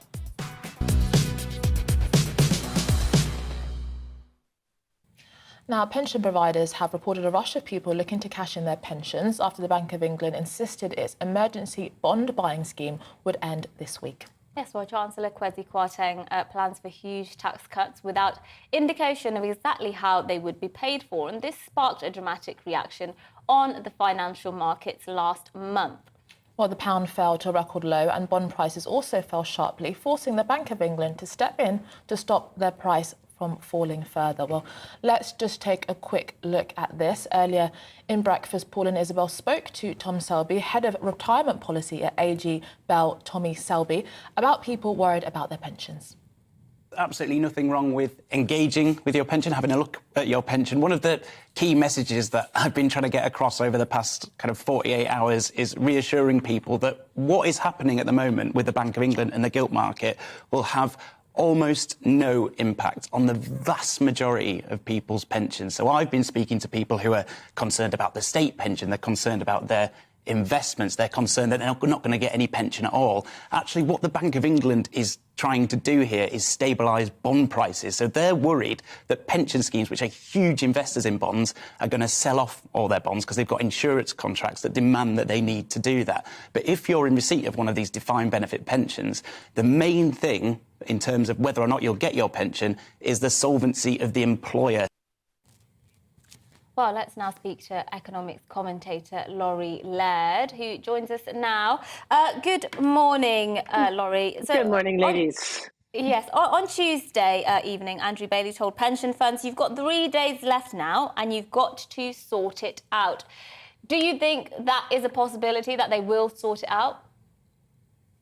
I think that they probably will need a little bit more time. And as evidence by that, I'm surprised that Andrew Bailey was that adamant. And he certainly is not the world's best communicator, because there was a piece in the Financial Times the very next day saying that there had been private communications between members of the Bank of England or staff at the Bank of England and people who work at pension funds, saying that perhaps there would be an extension to this bond buying program, which is due to end Friday, as Andrew Bailey so definitively said. I think the market still believe that there will be some sort of an extension, but that mixed messaging from the Bank of England was a little bit surprising. I also think that to put an end date on this when the markets are still clearly in absolute turmoil just gives the market something to shoot for. I think the Bank of England might have been a little bit better had they kept their message on timing, at least a little bit vague. They're in a difficult position here. Remember, in a way to battle high inflation, the Bank of England had said, we're going to stop buying bonds. That's going to be part of our fight against inflation. They then had to turn that around because of this crisis in the bond market. So the Bank of England is in a difficult position and is sending mixed message after mixed message. And do you think the markets are also a bit confused right now about this mixed messaging perhaps from the Prime Minister? Now, obviously, they've set out this host of measures which very much include tax cuts. But yesterday in Prime Minister's questions, Liz Truss, the Prime Minister, was clear that actually they would not be raising this money by cutting public spending. Now, you tell me, you're the expert, where are they going to be raising this money from? Okay, I'm flattered that you think that I'm an expert, but I don't think anybody, expert or not, can understand, can find any kind of way of understanding what Liz Truss said. And if you go back to that exchange with Keir Starmer, he said, can you confirm you're not going to cut spending? She said, I'm not, and sat back down. So no detail whatsoever on that. There seems to be a little bit of maneuvering behind the scenes. We're getting leaks here and there about some Conservative MPs seem to think that maybe they can get the government to roll back on some of those promised tax cuts. But I think we're all anxiously awaiting the statement on the 31st from Kwasi Kwarteng, where he's going to set out, we hope, a little bit more detail on what he plans to do. And he's also going to provide costings from the Independent Office from Budget Responsibility. But the fact that Kwasi Kwarteng has chosen to do this on the 31st of October, on Halloween, is just a gift to headline writers. Had anyone asked, I would have advised against that date. I mean, what should ordinary people be doing then? You mentioned kind of mixed messages and the experts not exactly knowing because of those mixed messages, as we mentioned in the introduction, that there has been a rush of people looking to cash in their pensions. I mean, what advice, if any, would you give to ordinary people? I'd say, well, for the moment, stay away from looking at the financial pages. Stay away from looking at the day-to-day movements. Paradoxically, what is happening in the bond markets over the longer term will be very, very healthy for pensions. Pensions essentially promise to pay out, particularly defined benefit pensions, promise to pay out a certain amount to pensioners at a certain date based on their final salary. So the way pension funds work this out is they buy long-term assets like 30-year gilts, like 20-year gilts that are issued by the government. When pension funds were thought to be in the most perilous situation was a year ago, 2 years ago, where the yields on those long-dated assets were below 1%. It's very difficult to promise people any kind of uplift in their company pension when the assets that are behind that pension are only yielding 1%, 1.5%. So the fact that we are seeing yields on these assets go up to 4%, 4.5% is actually, over the longer term, very, very healthy for these long-term financial commitments. The problem that we have seen over the past couple of weeks is the speed of the volatility of these markets, which have kept prevented these pension funds from matching up their assets and their liabilities as they're planning from the long term. So higher interest rates for pension funds are a very good thing. It's the volatility that they're struggling to deal with right now. Well, thank you so much for sharing your fascinating and important insights, economics commentator Laurie Laird. Thank you so Always a pleasure. Thank you. Now let's stick on that issue with the Prime Minister, because she's ruled out further cuts to public spending, as we mentioned there. This comes as pressure continues to mount on her to U-turn on more mini-budget policies. Well, her leadership came under further scrutiny during a meeting of the 1922 committee, where she was accused of trashing the last 10 years of work done by the Conservatives. Well, let's now speak to our GB News political correspondent, Tom Harwood. Thank you so much for joining us. I mean, some of the statements that have come out of that 1922 committee is extraordinary. I mean, one backbencher said libertarian jihadists are wrecking the party. Former Minister Robert Halford said that Liz Truss had trashed blue-collar conservatism. I mean, what do you make of these comments? Yes, it looks like the Conservative Party is in fairly open warfare. Despite this meeting intended to be a private meeting behind the closed thick oak doors of Committee Room 14 in the building behind me, just about every single word that was uttered during that meeting gets leaked out afterwards, and that's not the sign of a happy party. Clearly there's a significant contingent on the backbenches of the Conservative Party who simply do not agree with Liz Truss, who want the party to take a very different economic path. Now, the people close to Liz Truss seem fairly surprised that there are Conservatives who are against tax cuts, so there are Conservatives who want the top rate of tax to be higher under the Conservatives than it was under the Labour Party. That's fairly bemusing to some within the circle of the Prime Minister, who assumed the Tory party would be on board with the sort of tax-cutting agenda. After all, it has been known as a low-tax party for quite some time, and that was a reputation that was slipping away as the tax burden was rising. But clearly there is a growing schism there within the party. Some backbenchers jumpy at the state of the polls, others simply not happy with the outcome of the leadership election too. And of course, the division within the Conservative Party has only made that poll gap grow wider. Conservatives speaking out against the Prime Minister to some extent gives Conservative voters the permission to speak out against the Prime Minister too. So it's a really unhappy situation within the Conservative Party. There's quite a dark cloud over the state of the party right now, and there are one or two avenues by which things may get better for the Prime Minister, but it has to be said they are narrow avenues and they require a turnaround in market faith, they require a turnaround in growth fortunes, and frankly they require Conservative backbenchers to give the measures that the government has taken the time to work. However, whether they will do or not is a fairly open question.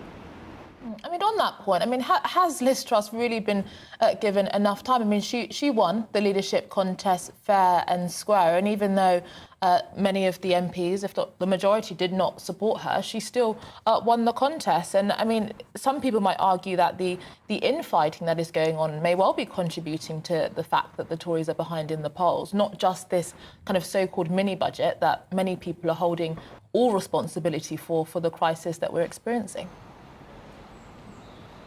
Yes, undoubtedly, divided parties do not win elections, and the refusal of some backbenchers to get behind the Prime Minister has clearly led to that sense of uncertainty, to that sense of turmoil. Perhaps it's even fed into some of the market reaction, markets expecting that if this Prime Minister can't get through, for example, the 8 pieces of supply-side reform we're expecting over the coming weeks, those are the big reforms to the way that the economy runs, not through tax but through regulation. Now, if there's a significant amount of deregulation, markets would expect that growth rates tick up, that those black holes in budgets get plugged through greater economic activity.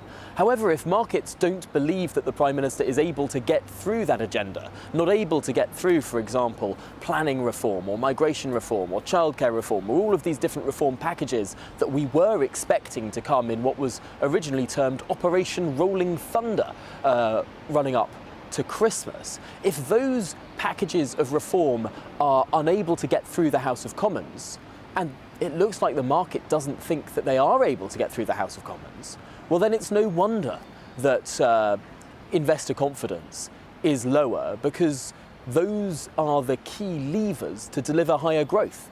And if this government doesn't deliver higher growth, its one defining mission, then it's in for a lot of problems. So yes, absolutely, the divisions within the Conservative Party are undoubtedly contributing to these problems. I would tend to agree. Thank you so much, our political correspondent Tom Harwood there. Yes, now after the break, the National Audit Office has warned that billions of pounds handed out as part of COVID-19 employment support schemes were handed out in fraud and error. Well, what does this mean for the taxpayer, and will we ever see that money again? That's what we'll be discussing after the break. But first, here's your weather. I'm Alex Deakin with your latest weather update from the Met Office. Most of us having a fine October day today, but there are one or two exceptions across the far south. A lot of cloud and some outbreaks of rain, and turning wet and windy in the northwest too. That is because of this weather system, and it's in the south because of this weather system that we're keeping a lot of cloud and mist and murk. But most of the country between those two weather systems, dry and fine. Plenty of sunshine across southern and eastern Scotland, the eastern side of Northern Ireland, northern England, much of Wales and the Midlands, and even in the south, actually turning a bit drier across the southwest, and the rain and drizzle easing across the south coast too. But staying fairly cloudy in the southeast, some rain coming into western Scotland and Northern Ireland, and the breeze picking up in the northwest too. Temperatures generally in the mid-teens, feeling pretty pleasant in that October sunshine if you've got it. Now, we will see a bit more of that rain spreading through the central belt during this evening, and then down into southern Scotland. Another band of rain then follows on behind across northern Scotland and Northern Ireland, again staying fairly blustery. Further south, most of the night dry, but notice cloud and rain thickening up once more in the southwest. Quite mild here, but elsewhere again a bit of a chilly one, where skies do stay clear. We'll be down into single figures. Misty, murky then for some in the morning with some fog around, and the rain and drizzle will become more extensive across the south through the day. At the same time, rain is edging in from the north. So a bit of a mishmash tomorrow. Some slices of northern England, North Wales may stay dry and bright through the day, but elsewhere expect some cloud and rain, and temperatures a little bit lower, particularly across northern areas, particularly for Scotland, with the very frequent showers coming in here and fairly blustery conditions too. A band of wet weather will continue to sink southwards. The rain should ebb away on Friday evening across the Midlands and East Anglia too, leading to many places having a bright start to the weekend. There will be sunny spells on both Saturday and Sunday, but expect showers and a fairly brisk breeze as well. Bye for now.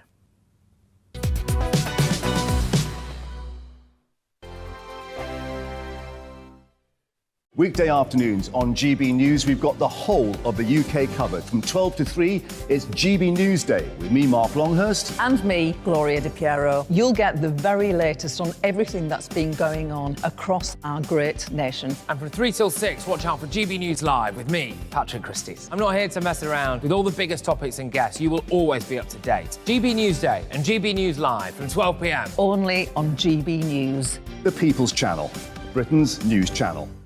Hello there, it's Eamon Holmes here from Breakfast on GB News. We're not just on your television and your screens, you know. We're on DAB plus digital radio, so you can listen to your favourite shows on the move. If you've not yet listened to GB News Radio, it's very simple. We're on your radio player and TuneIn apps, on your smart speaker, phone or tablet, or online at gbnews.uk. Take us with you wherever you go. GB News Radio. You never have to miss a moment of the People's Channel. Join my show Farage, 7 p.m. till 8 p.m. Monday through Thursday, and there you will get opinion, analysis, debate, and I'll cover stories that nobody else dares to touch. You've been cancelled. Join the club. Oh my goodness me. And then for the last 15 minutes, talking pints. We're over a drink. We have a civilised conversation with someone. We very often disagree, but we do it in a grown-up way. Come and join me on Farage. Hello, I'm Simon Evans. Join me on GB News for Headliners at 11 p.m, where I'll be joined by two of the country's top comedians as we take a look at tomorrow's newspapers tonight. If it's a big story, we'll be covering it, I guarantee, but we'll also have some fun along the way. That's GB News Headliners at 11 p.m. We won't put you to sleep, unlike some of the other pay-per-review shows out there. So join us, 11 p.m, 7 nights a week. Hi there, it's Stephen and Anne. At breakfast from 6 a.m, you'll always be caught up with everything you need to know, the latest headlines, opinions and debates. We'll bring you the good news and the bad, but most of all, we're here for you. Remember, send in your views and let us know what you would like us to talk about. That's because we're your news channel. And every morning at 6 a.m, it's breakfast on GB News. I'm Dan Wootton. Join me Monday to Thursday from 9 to 11 for the feistiest and most fun news debate on TV, where free speech reigns. I'll bring you a sharp take on the day's biggest stories, bombshell newsmaker interviews, and A-list guests. And I guarantee you, no spin, no bias, no censorship, and no reason to go to bed. That's Dan Wootton tonight, Monday to Thursdays from 9 on GB News.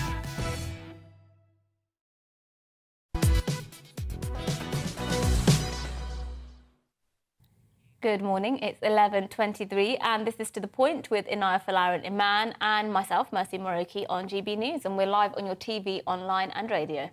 Yes, well, the National Audit Office has warned that billions of pounds awarded as part of the COVID-19 employment support schemes went to people who were not significantly impacted by the pandemic. Yes, the watchdog criticised the government for not doing more to prevent mistakes and fraud when rolling out the furlough scheme and the self-employment income support scheme. Well, this means billions of pounds of taxpayers' money may not necessarily be able to be recovered. Well, let's speak now to Duncan Simpson, Chief Economist at the Taxpayer Alliance. Thank you so much for joining us on the programme. I mean, does this surprise you? I think we have been somewhat aware for a while now that there was billions of pounds worth of fraud enacted during the COVID-19 pandemic.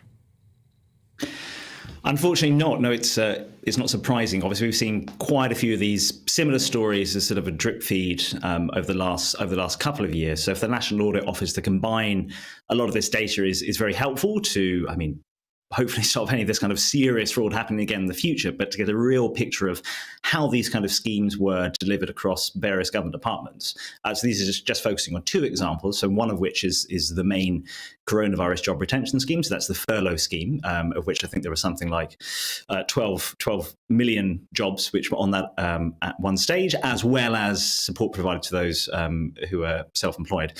And the outlays are huge. So sort of the central estimate, the main estimate is about £4.5 billion.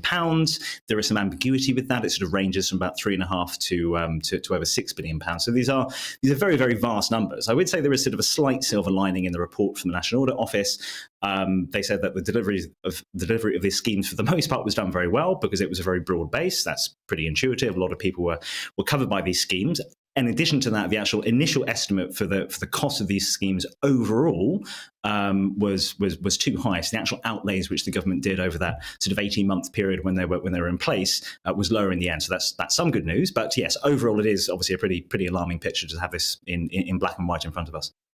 And Gareth Davis, who is the National Audit Office head, says the COVID employment scheme support schemes were introduced at speed and provided essential support to individuals, businesses and the economy during the pandemic. Now, that key word, speed, we did have to roll these schemes out very quickly. And so, in a way, we kind of almost baked in, didn't we, that there would be some people misusing the schemes. And so nobody should be surprised, should they, at these numbers? That's right. It was done at speed. We also know that the Treasury, when they were working on this, they were trying to look at sort of best practice, so comparing it to other countries and what kind of schemes they were introducing at the same time. So, and some of the analysis they were doing though was basically qualitative. So they were saying that if it were not for these schemes to be in place, then the personal financial situation of families around the country, of businesses and so on would be dire. I think that's correct. On the other hand, precisely because it was delivered at speed, the kind of usual qualitative assessment, real gauging for value for money and how well the schemes could be done, just couldn't be done in that same that kind of time period. That's not just the case for these kind of schemes. We do know that the Department of Health, for example, had numerous problems with procuring PPE, so personal protective equipment, over years. Again, that's not massively surprising because it was a seller's market. I mean, countries all over the world were trying to grab various bits of PPE for their frontline healthcare staff. That said, even though it was done very quickly, one would assume that as the passage of time went on, that more of these sort of fraudulent claims could be captured. We do know there are quite a few investigations. I think HMRC is now predicting that they're going to be able to recover just over £1 billion from sort of fraudulent claims and errors in the system. So that's obviously welcome. But yes, even though obviously there was a very, very short period of time space for this government and every government around the world to do this, it doesn't make it acceptable. I mean, we're talking about the furlough scheme, but it is estimated that out of the £47 billion worth of bounce-back loans to businesses that were provided for the government, 4.9 billion is likely have gone to fraud. So that's more than 10%. I mean, now that we're experiencing a cost of living crisis and really dealing with the consequences of much of what was done during the pandemic, do you think that measures have been put in place and that actually we are taking seriously the consequences of the economic impact that we've were part and parcel of initiating?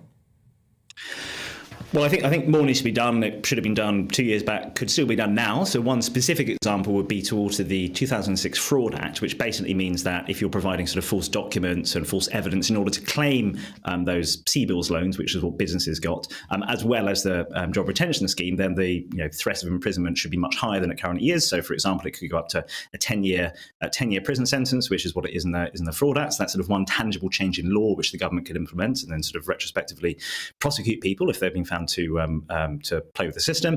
I think more broadly, though, across Whitehall, I think a lot more accountability needs to be happening. That's for the people who actually run the government departments, so senior civil servants, permanent secretaries. A lot of the time, life is in various government departments. They might be very competent in certain areas, devising policy and so forth, but not in this.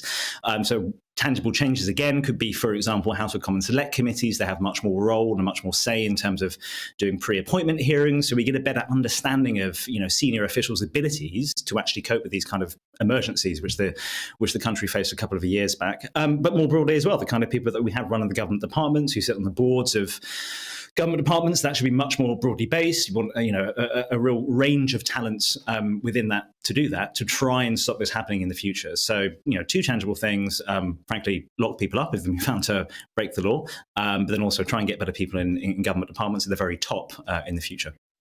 Well, thank you, Duncan Simpson, Chief Economist at the Taxpayers Alliance. I mean, when you look at some of these figures, it is absolutely extraordinary. And, we're panicking about a few tax cuts, which is 2 billion, that 45p rate, when actually 4.9 billion alone was lost in fraud from the bounce back loan.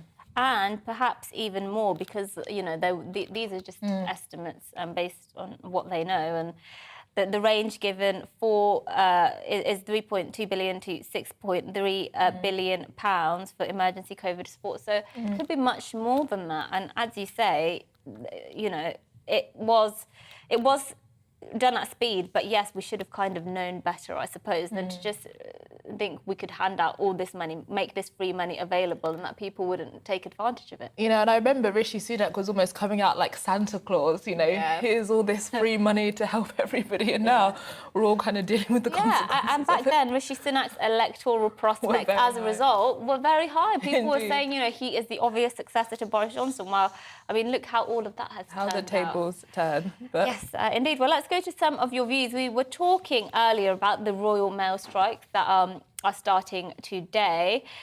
We've been asking whether you support the strikes or not.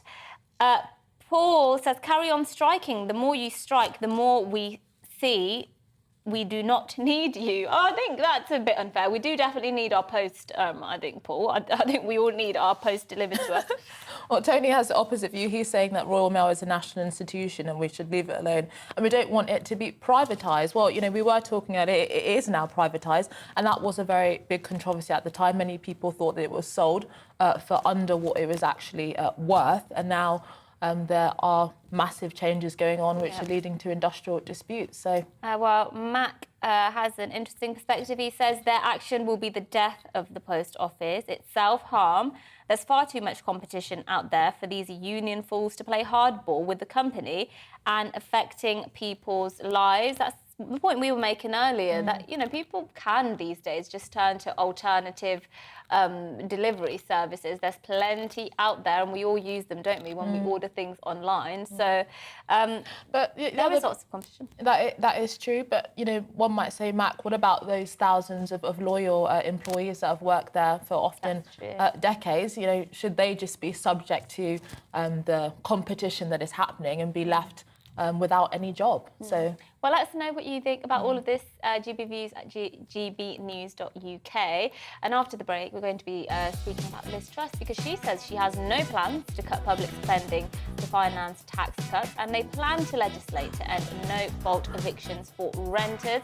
So will this offer greater protection to renters, and what will be the outcome for those private renters who are waiting eagerly to see what the government decides? That's all coming up after this morning's news.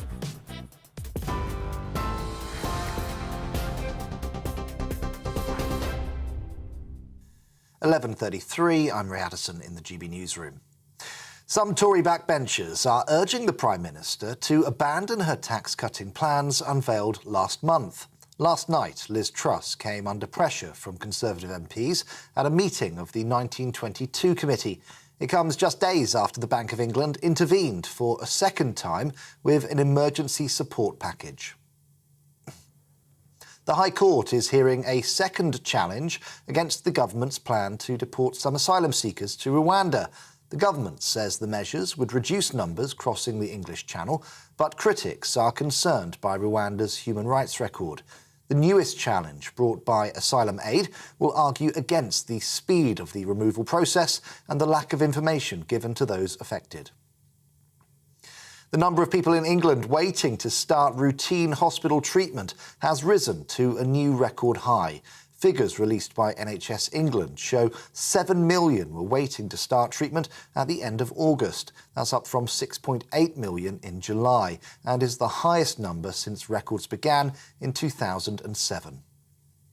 Royal Mail workers are striking today in a long-running dispute over pay and conditions. The Communication Workers Union says 115,000 members are joining picket lines outside of Royal Mail offices. It's the first of 19 walkouts planned for the coming months. Royal Mail says industrial action is weakening the financial position of the company. On TV, online and on DAB+ radio, this is GB News. To the Point will be back in just a moment.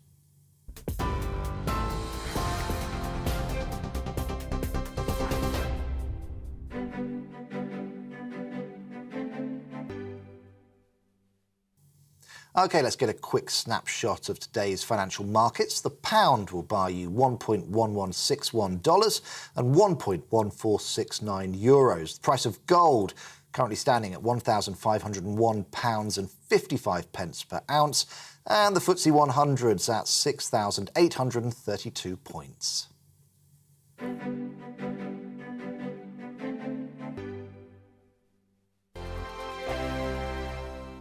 Weekday afternoons on GB News, we've got the whole of the UK covered. From 12 to 3, it's GB Newsday with me, Mark Longhurst. And me, Gloria Di Piero. You'll get the very latest on everything that's been going on across our great nation. And from 3 till 6, watch out for GB News Live with me, Patrick Christys. I'm not here to mess around with all the biggest topics and guests. You will always be up to date. GB Newsday and GB News Live from 12 p.m. Only on GB News. The People's Channel, Britain's news channel.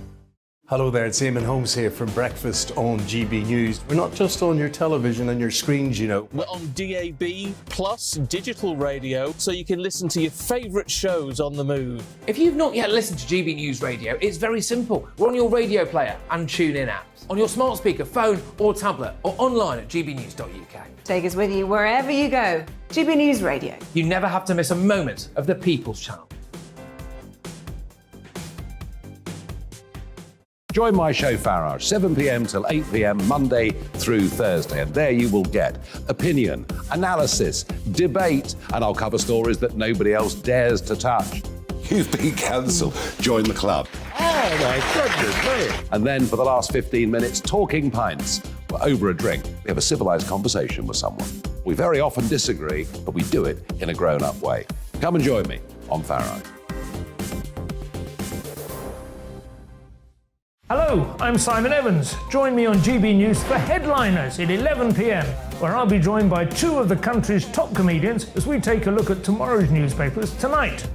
If it's a big story, we'll be covering it, I guarantee, but we'll also have some fun along the way. That's GB News Headliners at 11 p.m. We won't put you to sleep, unlike some of the other paper review shows out there.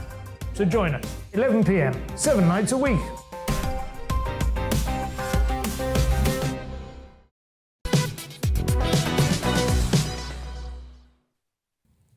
Good morning, it's 11:37 and this is To The Point with Inaya Falarin Iman and myself, Mercy Moroki on GB News. We're live on your TV, online and radio. Well, you may have heard a crazy story recently of two cruel and manipulative landlords who use gang violence, vandalism and theft to illegally evict their tenants. Yes, well, yesterday, Prime Minister Liz Truss surprised MPs during Prime Minister's questions when she said that she has no plans to cut public spending and plans to legislate to end no-fault evictions for renters. Labour MP Graham Stringer asked this question. Spooking the markets and increasing the cost of borrowing, increasing the cost of mortgages was almost certainly an act of gross incompetence rather than malevolence. But going back on the commitment to end no-fault evictions is an act of extreme callousness. Can the Prime Minister reassure the 11 million private renters in this country that she will carry out the commitment to get rid of no-fault evictions? I can. Well, if only politicians gave clear-cut answers like that all the time. Well, no-fault evictions, known as Section 21 evictions, are where landlords, private landlords, can ask tenants to leave without giving a reason, hence no fault, and they can give tenants 2 months to find a new home. And the reason why this was seen as a somewhat controversial move was because the Conservatives had said they would end no-fault evictions in their manifesto. They then rolled back on that, saying they wouldn't. And yesterday, Liz Truss confirmed actually they would be legislating to end those no-fault evictions. Well, will this give renters the protection that they need? Well, joining us now is Ben Beadle, Chief Executive of the National Residential Landlords Associations. Thank you for joining us. I mean, do you welcome this announcement? I mean, many renters will be very pleased to know that they cannot effectively just be evicted and given 2 months to find another property. Well, good morning to you. In terms of the announcement, it's nothing new. It was announced well over 3 years ago. It's been re-announced a few times since, and it was re-announced yesterday. I think what I would say to you is that as an association, we've set out an alternative way to Section 21 working that gives, we think, the confidence to the sector that we can still operate in a way that we need to. Because although there's a lot of noise around Section 21, the honest truth is, and I've said it on this show before, landlords don't go around evicting tenants willy-nilly or for fun. There invariably is a reason. Section 21 just doesn't require you to give one. Yeah, but that is the case. That might be the case for the vast majority. But you do hear some terrible stories of people who have done nothing wrong and who the landlords, as we mentioned there actually when we were introducing the story, they go to extreme measures to get the tenants kicked out. And isn't the purpose of the law to make sure the most vulnerable people, like the people who happen to be at the receiving end of these rogue landlords, shouldn't the law be there to protect those people, even if it is just in a small number of cases where that happens? Well, I saw that clip around sort of criminal landlords. We have to separate the two issues. Yeah, using Section 21 is not a criminal act. It's just a method to bring a fixed term to an end or to bring a periodic tenancy to an end. In terms of other methods, well, I'm very happy to condemn them. Landlords need to act by the book and do things properly and treat their tenants fairly. But at the same time, Section 21 is a very effective way of being able to deal with things like antisocial behaviour or egregious rent arrears. And I think the point I would make on this is whatever framework comes out of the Section 21 abolition is it has to work for responsible landlords who are managing antisocial behaviour, where we do have tenants that are causing misery for neighbours and other tenants. Because if we don't have a framework that works and that gives confidence, then I'm afraid people will vote with their feet, and we're already starting to see that. So, yeah, I agree with you. You know, we do need to protect the most vulnerable in our society, but we mustn't legislate through the extremes of the market. There has to be a balance to be struck, and I think the programme that the NRLA has set out as an alternative to Section 21 is a good basis for government to adopt. Could you just elaborate on what that alternative is for our viewers that you think? Yeah, absolutely. So it means, so if Section 21 it is abolished, then the alternative is the Section 8 route under the Housing Act. And government have set out in their white paper 9 mandatory grounds for repossession, as well as a number of others. So enhanced grounds. You can use Section 8 at the moment, but the problem with Section 8 and the reason why a lot of landlords will choose Section 21 is it's slow and it's costly. So I think the quid pro quo to some of this stuff is being able to give landlords the confidence that where you've got a legitimate reason, like serious rent arrears, antisocial behaviour, needing to move back in, selling the property, all perfectly legitimate reasons why a landlord would need to get possession of their property, then that should happen quickly, fairly and cheaply. Well, thank you. That makes sense. I think people will appreciate that. There is a very legitimate side as well from the landlord's perspective, and we thank you for putting it across. Ben Beadle, their Chief Executive of the National Residential Landlords Association. Yeah, you know, I think that is a fair point. Just abolishing it completely, I think, maybe a bit absolute as I can. I think most reasonable people foresee a situation where there may be quite a legitimate and justifiable reasons to get rid of a tenant in a quick and inexpensive way, as Ben rightfully mentioned. And also, let's not forget, there will probably be more renters than expected going into the market, because lots of people have abandoned plans to buy their own homes recently. And in fact, the figures do show that instructions to sell or buy houses has fallen quite dramatically because of what the housing market looks like. So lots of people will have to be paying close attention, won't they, to what the rental market is doing at the moment. Yeah, hopefully we can get Ben back another time, because I would ask him if one of those legitimate reasons is to rapidly increase the rent, and that, I would say, is not necessarily a justified reason to be able to kick someone out. So that would be an interesting discussion to have perhaps later on. Yes, now let's get into some big showbiz stories of the week, because there are lots. Let's begin with this. Love Island's Maya Jama is set to replace Laura Whitmore as host of the show Love Island. Laura Whitmore announced in August she would be stepping away from the show after taking over from the late Caroline Flack in 2020. Some of you may watch it, some of you might not, but it is probably the biggest. Yeah, it's a huge show. It's a huge industry. It's become an industry, essentially. I mean, oftentimes the winners will end up signing multi-million pound fast fashion contracts, and so many people argue that's why they do the show, in order to have a guaranteed success, and it has made it very big people. I mean, Maya Jama, she is Stormzy's former girlfriend. She's also been a radio host. She's very well known and popular on social media. I was in favour of the former winner of the last show, Ekin-Su, taking over, but maybe she has a bit more practice before she takes over. I think she's doing Dancing on Ice or something. I don't know. All these people look the same to me half the time. So, but another big news story in the entertainment world: music band Blink-182 have announced the return of Tom DeLonge. I don't know. I don't know a single song from this band, so I don't know. Revealing details of their new tour and album, which comes out tomorrow. I'm told it's DeLonge. All right. Well, not my. Yeah, no, I have listened to some of their songs over the years, but you know, maybe they're a bit past it. That's a bit harsh. I don't know. Well, and also next year's list of contestants for Dancing on Ice have been revealed, with this year's Love Island winner Ekin-Su. Well, I just mentioned Ekin-Su. And former EastEnders star Patsy Palmer signing up while joining us. She's taking over the world, Ekin-Su. Is she? Yeah. Couldn't point her out in a lineup personally. But joining us now is Showbiz reporter and friend of the channel, Ellie Phillips, to take us through those big stories. What's the biggest story for you out of the ones we've mentioned there? And I'm sure there's many others.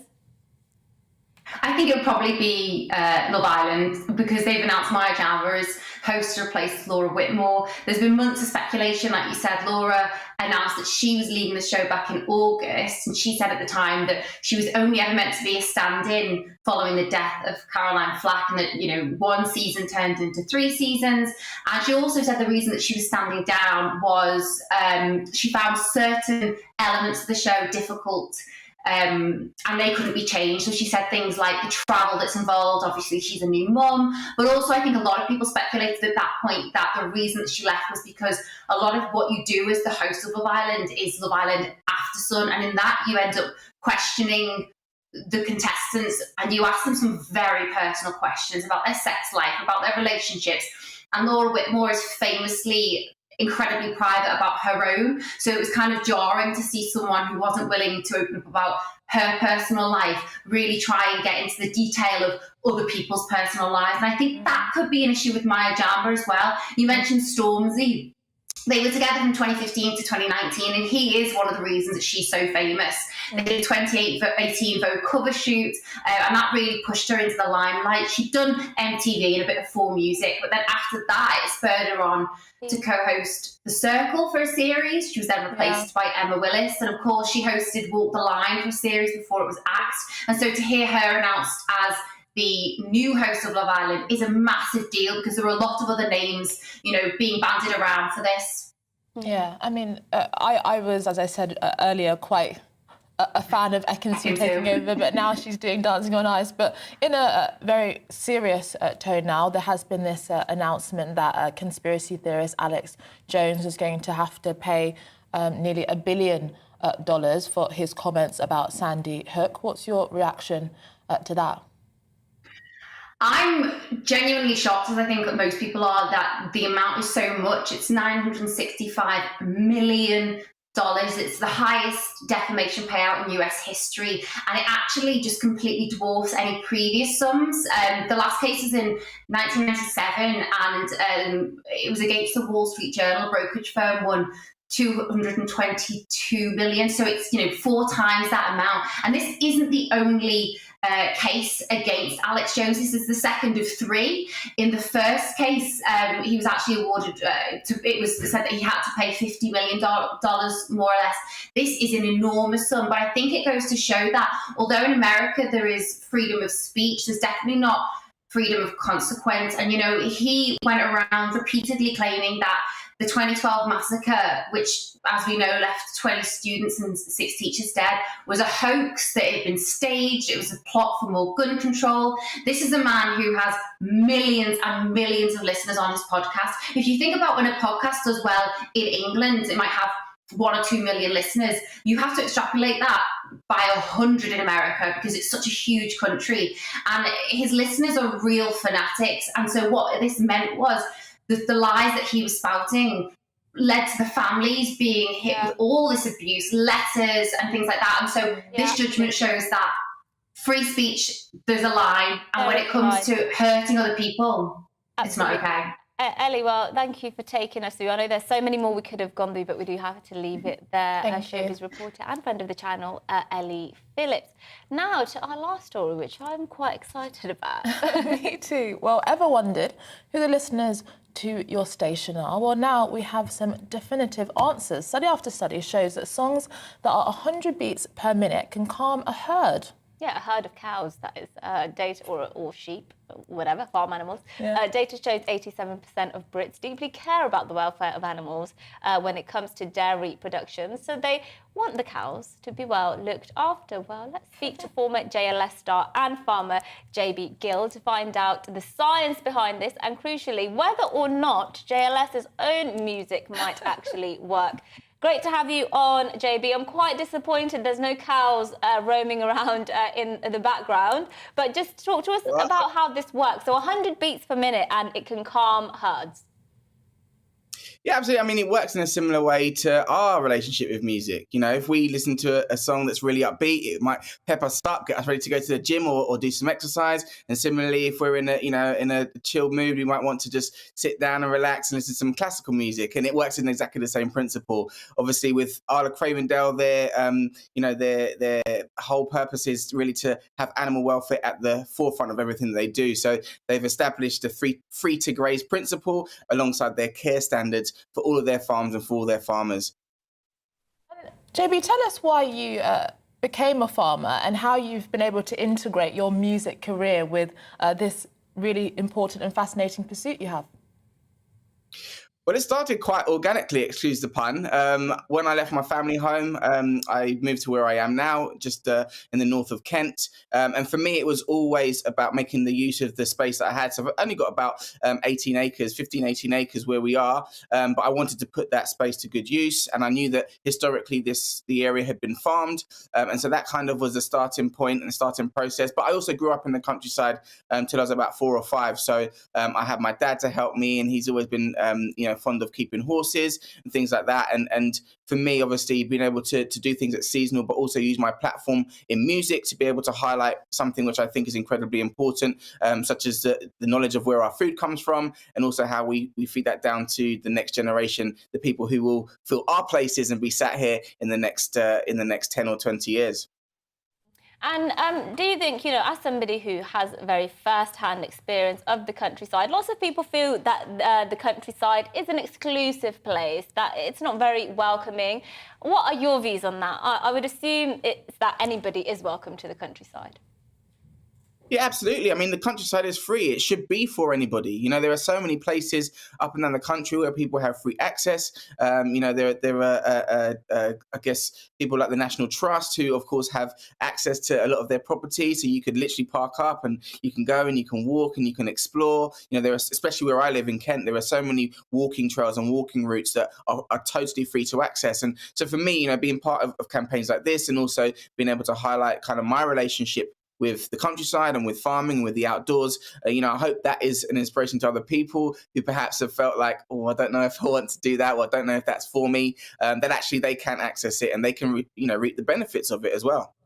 And finally, when we say that it could calm herds of, sheep and cows, what exactly, is the effect? Does it make them sleepy? Does it make them, not as aggressive or anxious? What does it actually look like in practice? Yeah, that's it. I mean, you touched on it just there briefly at the end.